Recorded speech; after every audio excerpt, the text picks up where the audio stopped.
ولی کس کو مانتے؟ اللہ تبارک و تعالیٰ نے 4 کتابیں نازل فرمائی، اللہ دے دیتا حضرت جبریل سب کی چھتوں پہ، اللہ کے فرشتے بارش برساتے ہیں نا، کتابیں بھی برس سکتی تھی نا، چھتوں پہ گرا دیتا کہ لو پڑھو، لیکن اللہ نے کتابیں 4 بھیجی، نبی 1 لاکھ کم و بیش 24,000 عطا فرمایا۔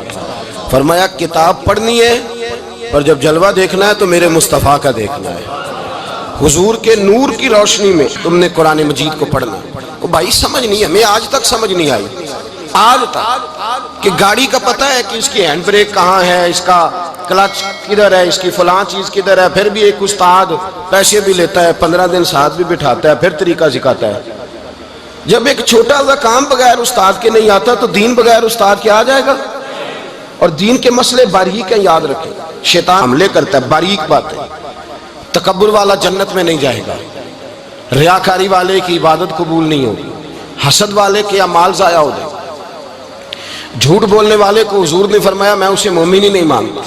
اب یہ ساری چیزیں جو باطنی نقص ہیں، یہ بیماریاں ہیں باطن کی، آپ اگر دوائی نہ لیں تو آپ کے جسم کی بیماری نہیں جاتی، درویش کے پاس نہ جائیں تو آپ کی روح کی بیماری نہیں جاتی، جھوٹ نہیں چھوٹ سکتا، بدی نہیں چھوٹے گی۔ ہم نے دیکھا ہے تھوڑی دیر کے لیے لوگ مسجد آتے ہیں، نماز شروع کرتے ہیں، عمرہ کر کے آئے تو شروع ہو گئی، تھوڑا سا حج کر لیا شروع ہو گئی، خدا نہ خواستہ گھر میں کسی کا انتقال ہو گیا تو نماز شروع ہو گئی، تو ٹھیک کریں، لیکن وہ بعد میں چھوڑ جاتے ہیں۔ قائم کون رہتا ہے؟ قائم وہ رہتا ہے جس کے پیچھے کوئی قائم رکھنے والا ہوتا ہے۔ موبائل بند ہو جاتا ہے اگر بیٹری اس کی چارج، ہم اللہ والوں کے پاس جاتے ہیں، ان کی 2 باتیں بیٹری چارج کر دیتی ہیں، وہ ہمیں بتاتے ہیں کہ جینا کس طرح ہے، انسانیت کیسے تم نے اپنے اندر پیدا کرنی ہے، تم نے اللہ سے ڈرنا کس طرح۔ ان کی باتیں دلوں کو نرم کرتی، ان کی گفتگو انسان کو بدل دیتی، ان کی صحبت میں بیٹھنے والا بڑا آگے جاتا ہے، جو ان کی خدمت عالی مرتبت میں رہتا ہے اللہ اسے اسی طرح کا رنگ عطا کرتا ہے۔ سنیں میرے نبی پاک سید عالم علیہ السلام کے صحابی حضرت ابو ذر غفاری نے پوچھا حضور ایک بندہ نیک لوگوں سے پیار کرتا ہے پر ان کی طرح کے کام نہیں کرتا، اس کے بارے میں حکم کیا ہے؟ کوشش کرتا ہے پر غلطی رہ جاتی ہے، پر پیار سچا کرتا ہے۔ تو آپ ترغیب و ترہیب پڑھیں، میرے رسول پاک نے فرمایا جو جس سے پیار کرے گا جنت میں اسی کے ساتھ کھڑا کیا جائے گا۔ کہہ رہے ہیں کہ حضور عمل نہیں کرتا، ایک مرشد کامل، لیکن میرے بھائی جو رب کریم کے بندے تھے ان کا رشتہ اصلاح کا رشتہ تھا، پیر کے ساتھ رشتہ اصلاح کا رشتہ ہوتا ہے۔ وہ جو لوگ رسمی بیعت کرتے ہیں نا، ٹھیک ہے مرید ہو گئے چلو روزی میں برکت ہو جائے گی، اس سے بھی انکار نہیں۔ اعلیٰ حضرت فرماتے ہیں بیعت برکت کی بھی بڑی بات ہے، اور دلیل کیا ہے؟ آپ فرماتے ہیں اگر اصحاب کہف کا کتا ولیوں کے پاس بیٹھ جائے اللہ اسے خالی نہیں رکھتا، تو ولیوں سے پیار کرے گا تو کیسے خالی رہ جائے گا؟ بیعت برکت بھی بڑی بات، لیکن جب آپ مرید ہوں تو جس مکتب میں جائیں اس کا سبق یاد کریں، جس چیز سے روکا جائے اس چیز پر، سمجھ آ رہی ہے میری بات کی؟ لوگ کہتے ہیں جی معرفت کیا ہوتی ہے، تو معرفت آپ قرآن مجید کا 15واں سپارہ آخر سے اور 16واں سپارہ شروع سے پڑھیں، حضرت خضر اور جناب موسیٰ کا واقعہ دیکھیں، وہ ساری معرفت کی بات ہی تو ہے۔ ایک بندہ قتل کر دیا جناب خضر نے، حضرت موسیٰ کہتے ہیں یہ کیا کیا؟ آپ فرمانے لگے یہ اپنے باپ ماں کے لیے تکلیف کا سبب بن جانا تھا لہذا قتل کر دیا، بچوں کی دیوار سیدھی کر دی، یہ ساری تفصیل قرآن مجید میں ہے۔ تو حضرت سیدنا موسیٰ علیہ السلام کہنے لگے یہ کیا؟ فرمایا ان کا باپ بڑا نیک آدمی تھا۔ تو بھائی تفصیل دیکھیں آپ، اللہ والوں کے پاس لوگ جایا کرتے، ان کے پاس بیٹھتے۔ ہمارے دور کے اندر ایک بڑا غلط کام کرتے ہیں لوگ، ایک تو جاتے نہیں، پیر نہیں پکڑتے، شیخ نہیں پکڑتے، اور حضرت باجید بستامی فرماتے ہیں اگر نیکی بتانے والا تجھے کوئی نہ ہو، تیرا پیر کوئی نہ ہو، تو شیطان تو پھر ہے ہی تیرے ساتھ، بدی پہ تو وہ لگائے گا ہی۔ اگر نیکی بتانے والا کوئی نہیں تو پھر بدی بتانے والا تو تیرے ساتھ ہے۔ ہم نے یہ دیکھا ہے، اپنی زندگی کا چھوٹا سا تجربہ ہے کہ جو آ کے مرید ہوتا ہے وہ سارا بدل جاتا ہے، اس کے لیے داڑھی رکھنا آسان ہو جاتا ہے، اس کے لیے درود پاک پڑھنا، چڑھتی جوانی مال دولت سارا کچھ، لیکن اس کے لیے تبدیل ہونا۔ اور جو لوگ اس طرف توجہ نہیں کرتے، اس معرفت کی طرف رجوع نہیں کرتے، ان کی زندگیاں بیت جاتی ہے ویسے کہ ویسے رہتے ہیں، تبدیلی نہیں آتی۔ تو بھائی اس زمانے کا جرم پتہ کیا ہے؟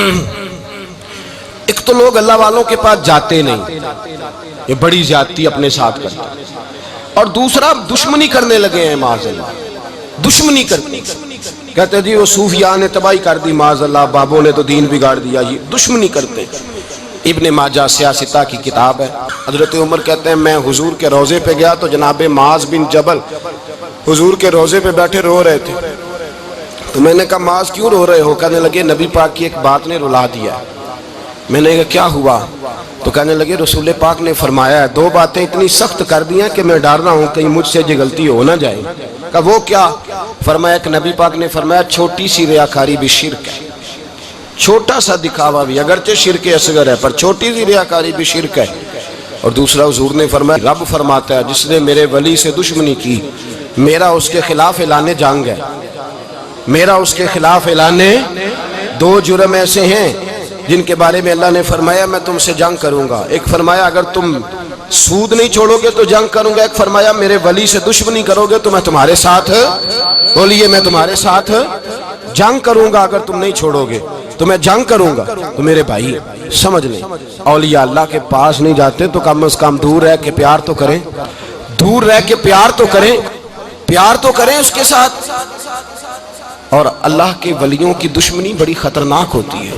اب یہ جو حضرت معاذ رو رہے تھے نا تو اس کی شرح میں حضرت حکیم الامت نے لکھا ہے حضرت معاذ کہنے لگے کہ میں رو اس لیے رہا ہوں کہ ایسا نہ ہو کہ میں کسی بندے کی بے ادبی کر دوں اور وہ اللہ کا ولی ہو، تو میں رو رہا ہوں کہ کہیں کوئی بات نہ مجھ سے نکل جائے۔ لوگ فار باتیں کرتے ہیں، فار لوگ ایک منٹ کے اندر بڑے بڑے لمبے چوڑے اعتراضات کرتے ہیں۔ تو بھائی اللہ کے ولیوں کے ساتھ پیار کریں، ان کی صحبت میں جائیں، ان کے پاس بیٹھیں، ان کی سنگت اختیار کریں، ان سے اپنی روح اور قلب کے لیے دعائی خریدیں، جو وہ پرہیز بتائیں وہ پرہیز کریں، پھر دیکھیں اللہ تبارک و تعالیٰ آپ کو نماز میں اطمینان عطا کرے گا، قرآن پاک میں دل لگے گا، درود و سلام کا موقع ملے گا۔ اور اگر یہ کام نہیں کرتے پھر مخالفت کریں گے۔ پھر کیا کرتے ہیں لوگ؟ ایک بزرگ گزرے حضرت ابو سعید عبداللہ ان کا نام ہے، بغداد میں پڑھتے تھے، اور خوش قسمتی یہ ہے کہ حضور غوث پاک کے کلاس فیلو تھے، حضور غوث پاک کے ساتھ پڑھتے۔ حضرت عبداللہ فرماتے ہیں کہ میں بھی پڑھتا تھا تو ایک بڑا لائق سٹوڈنٹ تھا، اس کا نام تھا ابن سقا، وہ بھی پڑھتا تھا۔ فرماتے ہیں بغداد میں شور ہوا کہ ایک محمد غوث نام کے بزرگ آئے ہیں بغداد، ان کی کرامت یہ ہے کہ وہ ایک منٹ کے لیے موجود ہوتے ہیں اور اگلے منٹ وہ غائب بھی ہو جاتے ہیں۔ فرماتے ہیں شوق پیدا ہوا، میں حضرت غوث اعظم شیخ عبد القادر جیلانی اور ابن سقا ہم تینوں نکلے بابا جی سے ملنے، اور یہ آج سے 1000 سال پہلے کی روایت ہے۔ کہتے ہیں ہم سبق بھی پڑھا کرتے تھے اور کا دیدار بھی کرا کرتے تھے، ہم دیدار بھی کرتے تھے اللہ کے ولی، دونوں کام کرتے۔ فرماتے ہیں ہم دونوں جب تینوں نکلے نا تو ابن سقا رستے میں کہنے لگا بڑا ولی بنا پھرتا ہے معاذ اللہ، ایسا سوال کروں گا اسے جواب ہی کوئی نہیں آئے گا۔ آپ فرماتے ہیں میں نے کہا نہیں جی میں سوال تو میں بھی کروں گا، سوال تو بولیے سوال تو میں بھی کروں گا، پر میں دیکھوں گا وہ جواب کیا دیتے ہیں، دیکھوں گا۔ کہتے ہیں ہم دونوں بات کر کے خاموش ہوئے تو حضرت شیخ عبد القادر کی طرف نظر ڈالی، کہا آپ نہیں سوال کریں گے؟ تو غوث اعظم فرمانے لگے میں سوال نہیں کروں گا، بس رب کے بندے کا دیدار کروں گا، بس اللہ کے بندے کا دیدار کروں گا۔ اور فرماتے ہیں کہ ہم پہنچے بابا جی کے کمرے میں، گئے تو بابا جی موجود تھے، ہم جا کے بیٹھے تو بابا جی غائب ہو گئے۔ تھوڑی دیر گزری تو آئے، سلام کے بعد پہلے لفظ پتہ ان کے کیا تھے؟ کہنے لگے ابن سقا تو کیا کہتا تھا ایسا سوال کروں گا جواب نہیں آئے گا؟ میں تیرے اندر سے کفر کی بو دیکھ رہا ہوں، کفر کی بو دیکھ رہا ہوں، تو رب کے بندے سے دشمنی کرتا ہے۔ اور فرمانے لگے او ابو عبداللہ تو کہتا تھا کہ میں دیکھوں گا وہ کیا جواب دیتے ہیں۔ فرمایا تو کافر تو نہیں ہوگا پر دنیا دار ضرور ہو جائے گا۔ کہتا پھر بابا جی نے رخ پھیرا غوث پاک کی طرف اور کہنے لگے عبد القادر تو کہتا تھا میں رب کے بندے کا دیدار کرنے جا رہا ہوں، فرمایا جا میں تجھے دعا دیتا ہوں جب تک تیرا قدم نہیں لگے گا اللہ کسی کو ولایت عطا نہیں کرے گا، جا میں تجھے دعا دیتا ہوں جب تک تیرا قدم نہیں لگے گا رب کسی کو ولایت۔ حضرت ابو عبداللہ فرمایا کرتے تھے ہم آ گئے، ابن سقا پھر نہ مانا، کہنے لگا نہیں نہیں ایسے ہی بات کر دی ہے، اس تو کوئی علم غیب ہے معاذ اللہ۔ کہتے ہم نے دیکھا وہ سب سے بڑا عالم بنا، مناظر بنا، بڑی تقریریں کرتا، واضح کرتا۔ پھر وہ روم چلا گیا، روم کے بادشاہ نے اسے وزیر اوقاف بنا لیا۔ پھر ایک دن روم کے اس عیسائی بادشاہ کی بیٹی اسے پسند آ گئی، کہنے لگا میں نے شادی کرنی ہے۔ کہتے ہیں بادشاہ کہنے لگا کر دوں گا شادی، پر تجھے عیسائی ہونا پڑے گا۔ کہتے ہیں مارا قسمت کا معاذ اللہ ثم معاذ اللہ، نقل کفر کفر نہ باشد، عیسائی ہو گئے۔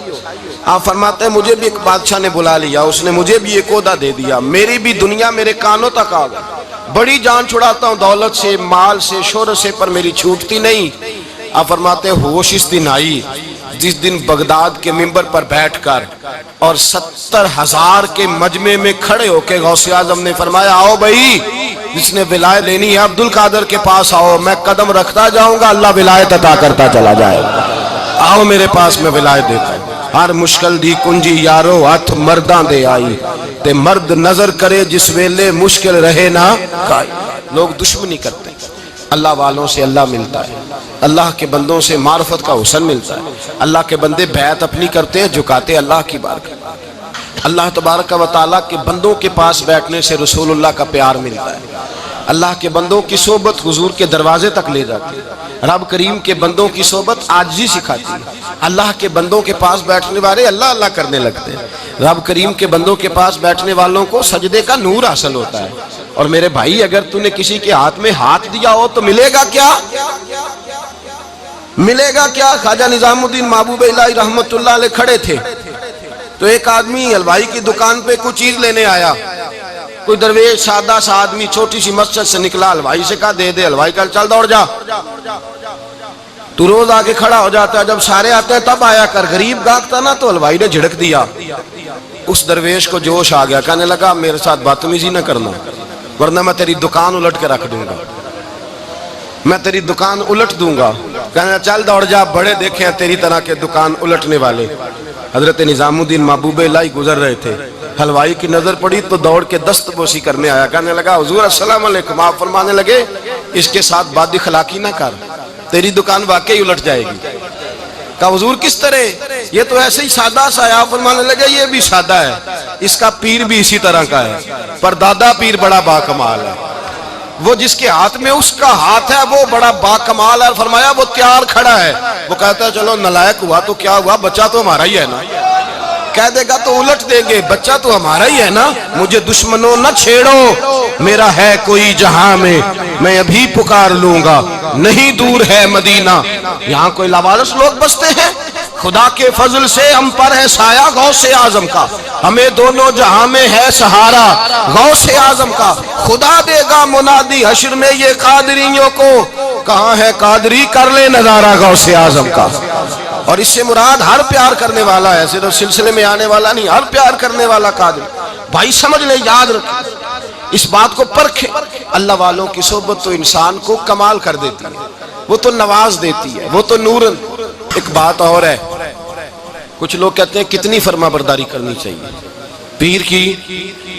میں نے کہا وہ روحانی طبیب ہوتا ہے، ایک ڈاکٹر سے دوائی لے کے بندہ ایک ڈاکٹر سے دوائی لے تو پھر ساتھ اگلی دکان پہ بھی چلے جانا چاہیے، کیوں جی؟ کی پتہ کتھوں رام آ جائے، ایک سے دوائی لی پھر ساتھ ہی اگلی دکان پہ، پھر اس سے اللہ جانے کہیں سے شفا مل جائے، کدھر سے شفا مل جائے۔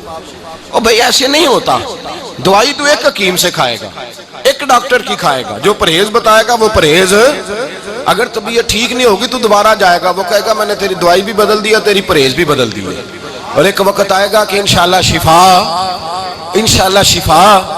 حضرت علی بن ہیتی حضور غوث اعظم کے خلیفہ تھے، ان کے مرید تھے علی بن جوسکی نام تھا۔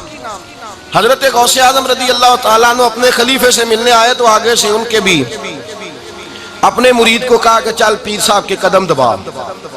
وہ غوث اعظم کے قدموں میں بیٹھنے کی بجائے اپنے پیر کے قدموں میں بیٹھ گئے، دبانے لگے، ڈانٹا، کہنے لگے تیرا دماغ ٹھیک ہے، چل حضور غوث اعظم کے قدم دبا۔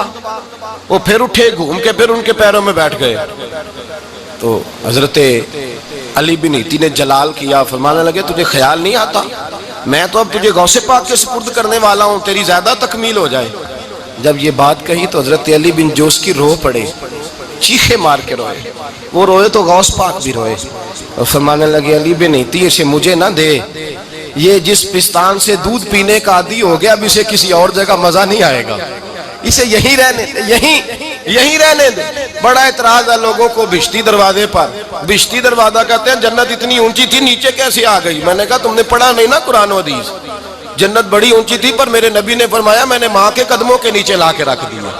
تم نے پڑھی نہیں نا، اصل میں پڑھی نہیں. تمہیں کیا پتا کبھی کسی چیز پہ اعتراض. ہم تھوڑا کہہ رہے ہیں کہ جو بہشتی دروازے سے گزر گیا ایک فضیلت ہی ہے نا جی. ایک ہر مسجد جنت ہے کہ نہیں؟ بولے. حضور نے فرمایا جنت کی کیاریوں کے پاس سے گزرو تو کچھ کھا لیا کرو. جب ہر مسجد جنت ہے تو بابا فرید کی مسجد جنت کیوں نہیں ہو سکتی؟ عجیب چکر ہے. اور بندے بھی کہتے ہیں وہ جی فلانا گیا تھا تو کہتا ہے میں جنتی ہوں. بھائی کس نے کہا؟ بلکہ ایک بڑی اعلیٰ حضرت کے ایک مرید ہوئے مولانا حشمت علی خان صاحب. حضرت مولانا حشمت علی خان صاحب رحمۃ اللہ تعالیٰ علیہ نا پاک پتن سے واپس آ رہے تھے تو بس کی چھت پہ بیٹھے تھے. تو کہتے ہیں رستے میں نا ایک دو بندہ آ گیا جس کو تنقید کی عادت تھی اللہ والوں پہ. مجھے کہنے لگا مولوی کہاں سے آ رہے ہو؟ میں نے کہا پاک پتن شریف سے. پاک پتن سے. کہنے لگے میرے کپڑے سونگنے لگا.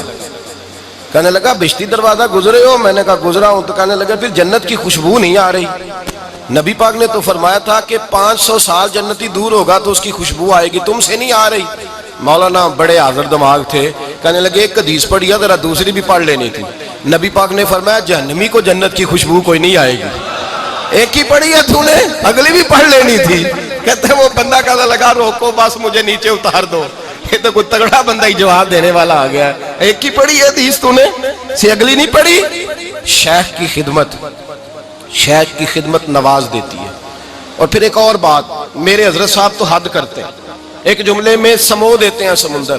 کسی نے کہا حضرت جی ساری زندگی بندہ کسی کی خدمت کرتا رہے اللہ کا بندہ سمجھ کے، وہ اندر سے جل ہی نکل آئے تو پھر تو آپ فرمانے لگے ہم نے بندے کی خدمت نہیں کی اللہ کے بندے کی ہے تو اجر کس نے دینا ہے؟ بولے.